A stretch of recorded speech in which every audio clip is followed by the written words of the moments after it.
Hello everyone and welcome back to Wargame Red Dragon. Today we have another 1v1 for you. I'm playing against Tatita Pinochet, which I think means Uncle Pinochet, but I'm not quite sure. And I am playing as Baltic Motorized once more, so I'm trying to get the hang of this deck, trying to really make good use of a very, very powerful motorized force. And right off the bat we have a large detachment headed toward Boris, as well as a fair detachment toward Elena. Now, I've since learned that this is sort of not the way that you want to do it. You really want to make sure that you can secure Center and Dmitri, but a lot of games I've played these days, there's been a large push through Boris, and I don't know, I felt like it's one of those where maybe you're playing against a first lieutenant or a captain or somebody who's a little bit better than I am as well, then it might be more of a concern. But we do lose some Yekri 90 and a KT to a PH2 Tiger, and this started a really kind of nerve-wracking helicopter chase. If you see a Tiger, a Celtic, a Panther, a Pirate, all of that going forward, and my own Salamandra and Sokol aren't going to be able to handle that on their own. I do have Iroquois Yekri on the ground, I do also have Iroquois Yekri in the air. I rely on those a little bit too much, I think, but hey, you know, live and learn. And I'm trying to, I was going to set down there, but I'm trying to get as far away from these guys as I possibly can. I'm trying to reel them in and then have the Iroquois shoot, but I actually lost line of sight through the woods here. I mean, they were getting pretty close to in range, but yeah, going right past it. My Iroquois not able to shoot, and now they're out of range. So this was terrifying. A single Sokol cannot stand up to these two guys on even footing, so it was very terrifying to see. But the Celtic opening up first, he does have longer range than the Tiger, I think, anyway. Yep, Stinger versus the Mistral, and one shot goes in the Salamander, but we get the Tiger. It was beautiful. Shot goes in, misses at the Celtic, and Celtic does take out my Sokol. But that was actually not terrible. The Celtic was out of missiles at that point. I didn't really know it, but we do also have a lot going on here. So Legion 90 headed forward. We are playing against a Eurocore deck, and Legion 90 are very, very, very deadly, and since I was microing over on the other side of the map, I really wasn't able to handle that all that well. My Yekri did get hit pretty hard, my KTs have been hit pretty hard, and I'm trying to move up this little fire support vehicle here to get some good work done, but it's a little bit too little too late. The AMX-10 is going to be able to take him out. So we do have Iroquois on the ground. We have an XA-180 headed over. I did see that this guy had landed his Celtic, and I was trying to get some guns online. 1 point of damage, 2 points of damage. These guys, the NSV, man, better against helicopters than I would have thought. I mean, this guy's down to 1, and we're going to get a kill on a 70-point Celtic with an XA-180, which was just beautiful to see. I mean, Iroquois also did help out, but we'll be missing that Igla later on, so bit of a mixed blessing there. Now, on the right-hand side, we have CC up on the high ground, Yekri headed forward through these towns, stunning, killing the Legion 90, just sheer numbers. Yekri, of course, are very excellent for the price. So, we also have a ZSU over on the side, and I didn't have better base defense than this for a little while, and that was kind of nerve-wracking, but I'm trying to get reinforcements out, and ITO 90 was an early call when I wasn't sure if I could deal with those that Tiger and the Celtic, so a bit of a large waste in points there. We are going to be moving him forward toward Boris, though. Spotted a Leopard 2A4, but I couldn't hit him with anything, and there was reinforcements coming in. I didn't have enough for Assyria, even though I wanted to, and you can see once he knows he's spotted, he is moving back, so a nice response there from Tatita. So, Super Puma destroyed, and we have some engagements going on here on the left-hand side. My Iroquois is trying to take them down, and can they get the Mistral? Not quite. So the Mistral is out of range, and I'm trying to head over, getting into this town, and maybe being able to come off the angle, but I think he went in with the NF1. Never what you want to do. The Mistral VBLs, VBL Mistrals are scout vehicles that are meant to take out helicopters. They're supposed to be ambush sort of base defense type things. Forward, yeah, sometimes, but they are very fragile, and my Iroquois are able to take them down with an Apolos. I was very happy with that. Legion 90 rushing again, and this is interesting. So these guys, 25 points. My Yekri are 10. We got 6 points of damage on the Legion 90, not to mention I don't see their transport anywhere, and I think we did take it out. So those Yekri were kind of okay, and my Iroquois Yekri were able to retreat all the way through the woods here and take a rear position there. Pion PSV moving up as well, trying to deny that aggressive push from the Eurocore player in Boris. But my effort is really focused on Elena, Feder, and then also on center. So I have the ITO 90 now moving up. We have a couple of cheap recon tanks here just sort of holding, and then getting charioteers out and forward and pushing through. So AMX-10 RCSB dealing with the T-55, and Pion is going to have a rough day. And the Pion's also going to be shooting at the other one here, so a large investment in for these 40-point tanks, and it's going to be a struggle keeping them alive against the superior armor and gun on the Pion.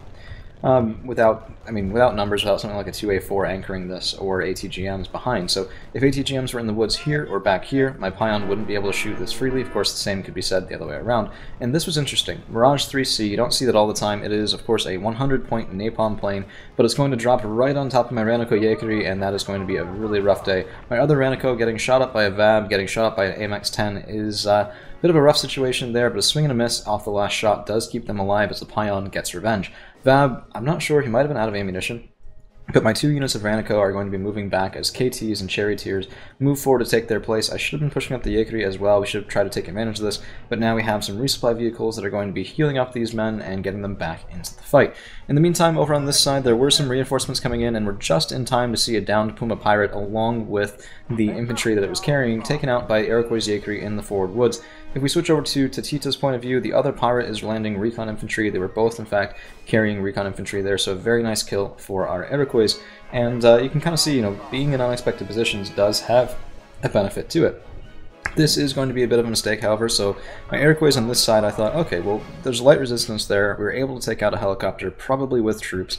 Let's get the other ones going, threaded through, and might be able to get into the side part of Dimitri there, but it's a little bit late in the game for that, 7 minutes in. If you're going to be doing this sort of shoot the gap, it needs to be a little bit earlier, and what you can see is going to happen is, well, right now nothing. Oh, geez. Well, oops. Yeah, well, they push forward later on then, my apologies.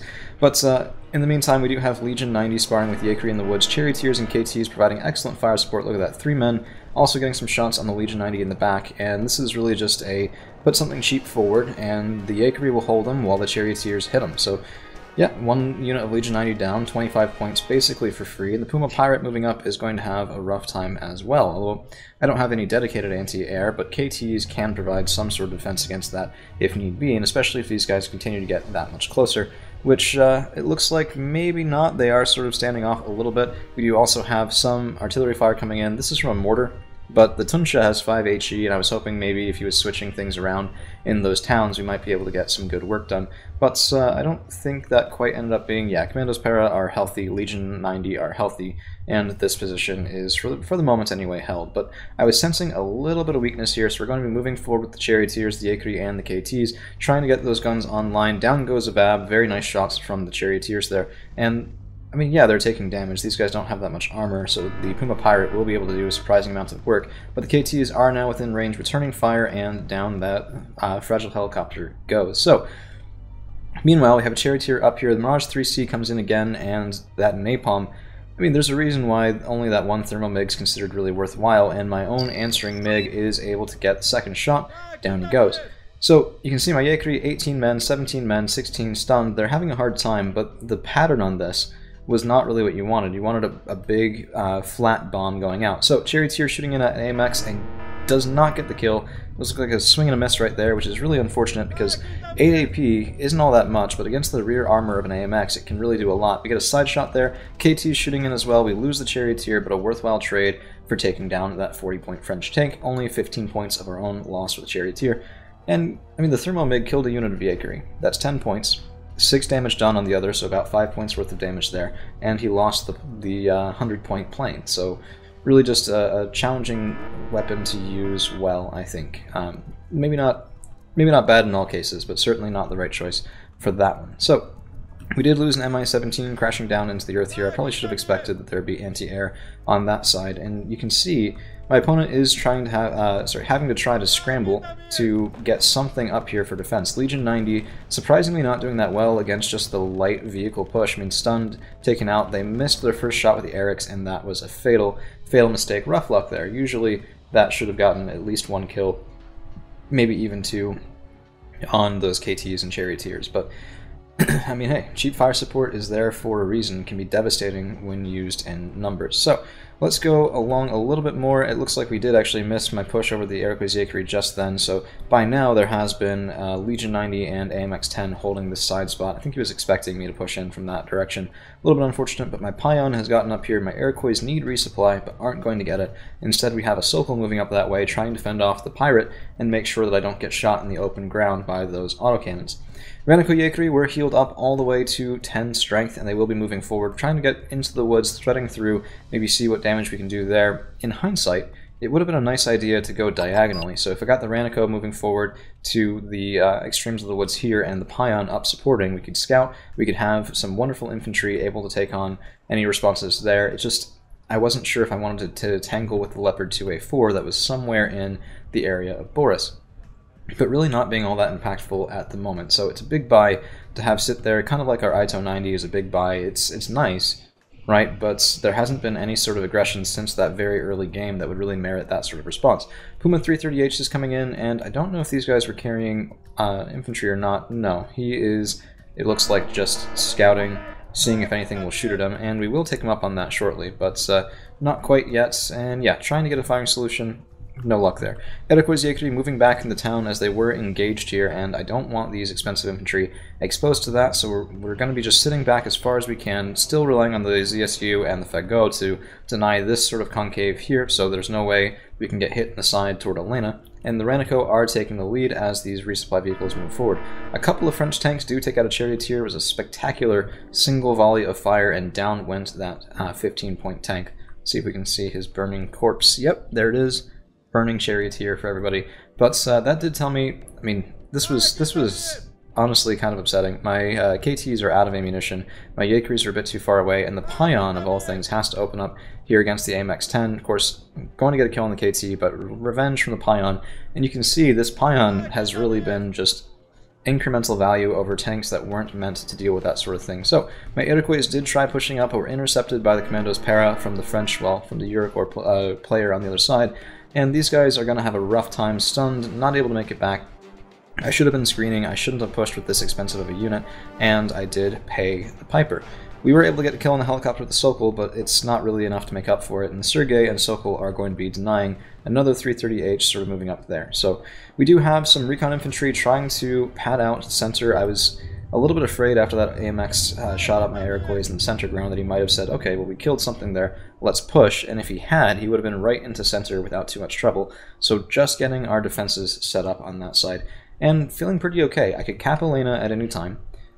It wouldn't be too challenging to collapse on Feder and get that, and I definitely have control of the board. So if we take a look at the neutral position, my opponent is scrambling to keep Feder supplied. Crotal and Mistral are very expensive on this side, and there were a lot of VBL Mistral callouts I didn't quite understand.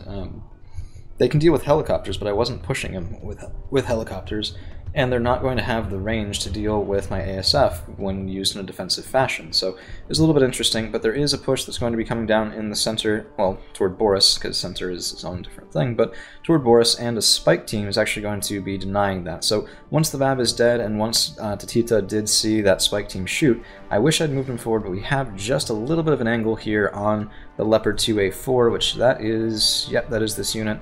But swing and a miss, and actually lovely smoke trail there, up and to the left. Second shots, and that one is a hit. No, not the Leopard.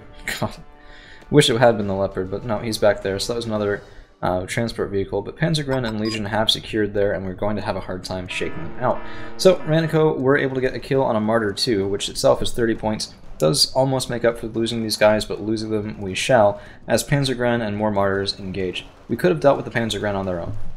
Ranico versus Panzergren, when the Panzergren are panicked from losing their Martyr 2 transport, should be a winning fight, but the Martyr 2 behind it was just, I mean, frankly, it was a good firing concave that a single unit of infantry just cannot handle. So, moving the ZSU 57-2 up and trying to screen off more of these Mirage 3Cs.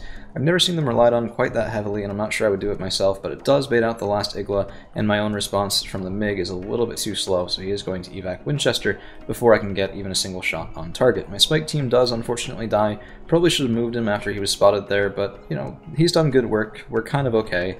If anything was really to go up this way, I would be able to respond with Salamandras and with Sirius before it got too, well, before it got too serious anyway. Yeah, I know. I'm the worst. In the meantime, we are planning some things here. So my Pion is here, I have Ranico Yakri, I have Sisi and a Zil, and I have more infantry coming up in KRKKs. And these guys are wonderful anti-infantry carriers, so of course those AGS-17 grenade launchers are quite effective as long as there is no armor that can take them out. So AMX-10 RC is shooting at my Zil, and this kind of told me there's something that's spotting, probably the Commandos Para in the town. A little bit unfortunate, but I mean, it's a 5-point loss, it's fine. It was okay. It really just told me what I was dealing with there more than anything else. Leopard 2A4 moving up and catching my Iroquois in the open ground. I was trying to get them back. I was hoping that the smoke and fire here would block line of sight, and it looks like it is for right now, but there it goes. There's the smoke, and it will dissipate quicker than I'd like, so I'm trying to get these guys back home, but there goes the smoke, and this should give line of sight back to the Leopard if he pushes up even just a little bit. In the meantime, we are still sparring in the front, trying to keep a forward position ahead of Feder, and you can see my reinforcements going to that end very quickly. Syria comes in, swing and a miss. We only get one hit there, so 3 strength, and down go my Iroquois Yekri as that tank retreats. I've really not been too happy with the Syrias. They've been kind of letting me down a little bit, so we'll have to see about that. I have 2 down bedded. I might just take 1 up bedded, because even if it's a one-way trip, I'd rather get that kill than not. But my Yekri are getting chewed through by Panzergren, KT retreating, trying to stay out of the range of that Panzerfaust 3, and more Ranico are up there trying to deal with that situation, supported by KTs if they are if they're carefully positioned anyway. So you can see I am trying, as I said in the other video, to play a little bit better with split infantry, not just double squatting everything everywhere all the time. And here's the engagement. So Ranico engaging, 10 strength versus 8, 7, 6, and that's Valmet M78 is doing decently enough, but a second unit of Panzergren down to 3 strength, and my Ranico are kind of taking a beating, so they're going to be retreated back. The other unit of Ranico cycled up, and that will be enough to take out the Panzergren on both sides, as we do lose a KT for the pleasure of it. I need more resupply here, but I was microing over on this side. We have pushed in. My Ranico shooting the gap, dealing with Commandos Para, Pion still hanging back to make sure we don't get them lost too early. And now I have Carton Yekri up here in KRKKs able to continue this sort of engagement. XA-180s as well, those NSVs really proving to be quite a powerful asset, and down go the really expensive, well, rather expensive Commandos Para. They're not elite, they're not 30 points plus, but it was nice to have that town sort of to ourselves. I wish I'd had better AA here, but the Sokol is at least enough to fend off helicopters for right now, and I didn't think there would be that much of a plane push on that side. So, as we are moving forward here, my intention was to be really careful with this push. My XA-180s are moving up. We do spot, this is another VBL Mistral, and it will be taken out by the XA-180s, but I want to get these guys up with good cover. I want to keep the Pions safe, because I know there's an AMX-10, and there it is, right there in the woods. So my CC, getting shot on purpose, are going to be moving out into the middle of the woods, taking a couple tank shots, but they're 20 points, and I need that tank dead. Pion comes in, gets the shot, saves the CC. I still have my scout infantry, and the Carton Yekri are now free to move up without taking fire support, dealing with a double group of Fallschirmjäger, but their own transports were taken out. Ranico Yekri moving back, trying to stay out of that engagement range, while I let the 15 strength infantry do the heavy lifting. And as soon as he gets into the town, the KRKKs open up. Look at that, 6, 5. Losing the Pion was rough, and the Fallschirmjäger definitely had a good play there, but we are able to still isolate them and keep the KRKKs online. Meanwhile, Ranico and Carton Yekri will be able to kill that VAB, no problems at all. So at this point, I really wanted to keep that push going, move through Dimitri, and also make sure that we kept the pressure on here, but my Ranico are pretty heavily injured. I don't want to lose the expensive KTs for nothing either, so I really was relying on these KPIs to start moving up soon. There is one last push from Tatita trying to move into Elena with Commandos Para, but my Yekri 90 are moving up, trying to fend that off before he can get into the town. Don't quite make it, but Terra Musty and other Zil2 support will be able to get some good work there. Let's see. Oh, ZSU, not Zils. But let's see what they can do. Trying to get within range. My Yekri are nearly dead, though, so I am calling out some more infantry to back that up, because I don't want to get blown through here, as the game is potentially going really into my favor in Dimitri. We are moving forward. Ranico Yekri, KRKK is getting a bit ahead of themselves, but there is movement here. So we have some reinforcements coming in from Tatita, infantry on the ground, and I wasn't too concerned about that, because between Ranico and Carton Yekri, they're going to have a really rough day, particularly when we're in the woods, and they are not. So infantry, of course, does not get protection outside of the woods, only in the woods, and those tertiaries just immediately stun, and the mini-me doesn't even get many shots off before those Legion 90 are completely wiped out. Sokol hanging behind, trying to screen for enemy helicopters, but without getting shot by any VBL Mistrals themselves. And we do have a small engagement going on in the woods here, as I am pushing forward. KT is again too far forward, my mistake on that, trying to get better at it. But a Martyr 2 gets mulched, look at that. Trading for a KT, 20 points into 30, that's okay with me. So those autocannons did great work, but Panzerfaust 3 does get revenge, and my Ranico are a little hesitant, down to 1 strength here, 8 strength on the other side.